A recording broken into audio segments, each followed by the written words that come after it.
Hello everyone, good morning, welcome back to the channel. কেমন আছো তোমরা সবাই? আই হোপ সকলে খুব ভালো আছো, সুস্থ আছো।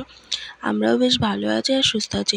সকাল সকাল নতুন একটা fresh morning and fresh blog নিয়ে স্বাগত জানিয়ে আজকের ব্লগটা আমি এখন থেকে স্টার্ট করলাম। অলরেডি তোমরা টাইটেল থাম্বনেল দেখে বুঝতেই পেরেছো যে কিসের ব্লগ নিয়ে আসছে। হ্যাঁ, রেসিপি ব্লগ ভিডিও নিয়ে চলে আসলাম। যথারীতি আলুর খোসা আমি ছাড়িয়ে নিয়েছি, আর এখানে শুধু দুটো আলু নিইনি, 5টা আলু নিয়েছিলাম। আলু নিয়ে আলুর খোসা ছাড়িয়ে নিয়ে এরকম টুকরো টুকরো করে কেটে নিয়েছিলাম। আর কালকে রাত্রিবেলা মটর ভিজিয়ে রেখেছিলাম, সেই মটর যথারীতি ভেজানো হয়ে গেছে। এবারে আলু আর মটর ধুয়ে নিয়ে ঝুড়ির মধ্যে নিয়েছি। এটা এবার প্রেসারের কুকারে নিয়ে নেব। প্রেসার কুকারে চলো তাড়াতাড়ি কীভাবে নেওয়া যায় করে নিই।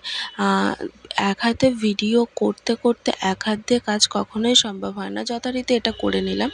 করার পরে এর মধ্যে সমান পরিমাণ জল দেব। আর এখানে আমি একটা টেকনিক তোমাদের দেখাবো। এটা আমার বড়মনি আমাকে দেখিয়েছিল যে প্রেসারে কী করে মাপ বুঝে জল দেবে। এই এক কড় দেখে কতটা হচ্ছে সেটা দেখে, এক কড়ের বেশি জল হয়ে গেলে দেবে না, তাহলে সেটা সিটি হয়ে অর্ধেক জল বেরিয়ে যাবে আর তাতে খুবই সমস্যা হয়। এরকম এক কড় দেখেই জল দেবে। তারপরে স্বাদ মতো একটু নুন দিয়ে দেবো যাতে ভালো পরিমাণ সিদ্ধ হয়। তারপরে তেলটা দিয়ে দেবো যাতে কোনো অসুবিধা না হয় সিটি পড়তে।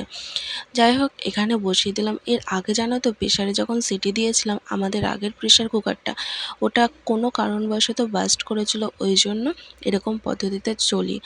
তারপরে মশলাপাতি কেটে নিলাম, লঙ্কা, পেঁয়াজ, আদা, রসুন, এগুলো মিক্সারে পেস্ট করা হবে। দিদি এগুলো করে দেয়। তারপরে এদিকে কড়াই বসিয়ে দিয়েছি গ্যাসের উপরে। আর কড়াইটা দিব্য গরম হয়ে যাওয়ার পরে ওতে তেল দিয়ে দিলাম। ফোড়নে তেজপাতা এবারের ফোড়নে দেওয়া পড়েনি, তোমরা চাইলে দিয়ে নেবে জিরে ফোড়ন দিয়ে। আর ওই যে পেস্টটা করেছিলাম ওটা দিয়ে ভালোভাবে নাড়াচাড়া করে নেব। তারপরে আস্তে আস্তে ওতে মশলাপাতি, ওই মশলার মধ্যে নুন দেবো, হলুদ দেবো, দিয়ে নাড়াবো যত সময় না মশলার মধ্যে দিয়ে ভালোভাবে কষানোর পরে তেল ছাড়ছে তত সময় পর্যন্ত। এইভাবে আমি নাড়াতে থাকলাম। আর তোমাদেরকে বলি, এবার যে মশলা বাটিটাই মশলা করেছিলাম সেই মশলাটা ধুয়ে এর মধ্যে দিয়ে দেবো। আর করতে করতে আমি তোমাদের সাথে শেয়ার করছিলাম, এই যে ফুটে উঠেছে দেখো। এবার পরিমাণ মতো নুন দিয়ে দেবো এবং তারপরে পরিমাণ মতো হলুদ দিয়ে আবার নাড়াচাড়া করব। আর যেটা বলছি আর কি, তোমরা আগের রেসিপির ভিডিওতে অনেক অনেক ভালোবাসা দিয়েছো, যেই কারণে এই রেসিপির ভিডিও নিয়ে আসলাম। আর এগুলো কোনো ইউটিউব দেখে আমি ভিডিও করিনি, এটা পুরো নিজস্ব পার্সোনাল আর কি। নিজের থেকে আমার যেটুকুনি আসে আমি সেগুলোই করি।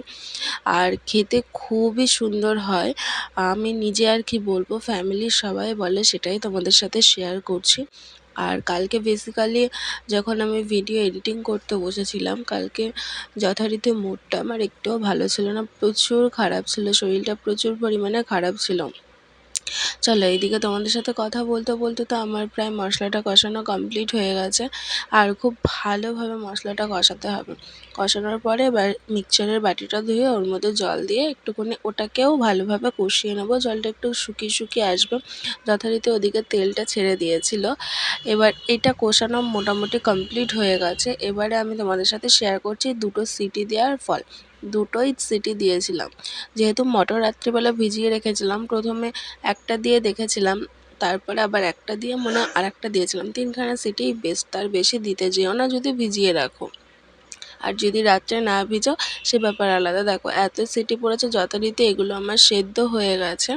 এবার এগুলো সব আমি দিয়ে দেবো মটর আলু ওই মশলার পেস্টের মধ্যে। আর যথারীতি ভিডিও করার তো আমার কোনো স্ট্যান্ড নেই, এক হাত দিয়ে রান্না করা, এক হাত দিয়ে ভিডিও করা কখনোই সম্ভব হয় না। এই নামাতে থাকি, নামিয়ে তারপর কড়াইয়ে কষতে কষতে আবার নিয়ে আসছি। যথারীতি সমস্ত মশলা নিয়ে এখানে নাড়াচাড়া শুরু করে দিলাম। আর প্রচুর প্রবলেমও হয় জানো তো, এক হাতে ভিডিও করা, একবার ফোন রাখা, একবার। এবার সব মশলা নিয়ে এসে ভালোভাবে আমি নাড়াচাড়া করে নিই। তোমরা দেখতে থাকো। আর যেহেতু মটর আর আলু আমাদের প্রথমেই সিদ্ধ করা আছে, বেশি নাড়াচাড়া না করলেও হবে, কিন্তু মশলার সাথে নাড়াচাড়া করে রাখতে হবে যাতে ভালোভাবে মশলা আর মটর আলু সব মিশে যায় ভালো মতো, ওর মধ্যে আর মশলাগুলো ঢুকে যায়, এই আর কি। এরকম নাড়াতে নাড়াতে কিছু সময় রাখার পর এবার আমার যে প্রেসারে সিটি দেওয়া যে গরম জলটা ছিল ওটা সম্পূর্ণ ঢেলে দেবো। আর যদি ওই জলটা বাদেও তোমাদের মনে হয় আরও ঝোল ঝোল রাখবে, তাহলে আলাদা করে গরম জল বসিয়ে নেবে। আমার যদিও ওই জলেই হয়ে যাবে। জলটা দেওয়ার পরে আস্তে আস্তে প্রায় নামানোর আগে আমি এতে গরম মশলা দিয়ে নিয়েছিলাম। তো ফাইনালি দেখো আমরা রুটির সাথে খাবো ওই জন্য একটু ঝোলঝোলই রেখেছিলাম। আর এমনি সময় লুচি ঘুগনি শুকনোটা রাখলেই বেশি ভালো লাগে। আমাদের কি বলো তো, এত ঝোল রাখার পরে আস্তে আস্তে টেনে নেবে। যাই হোক, ভিডিওটা কেমন লাগলো কমেন্ট সেকশানে জানাবে। দেখা হচ্ছে নতুন কোনো ভিডিওর সাথে। টাটা।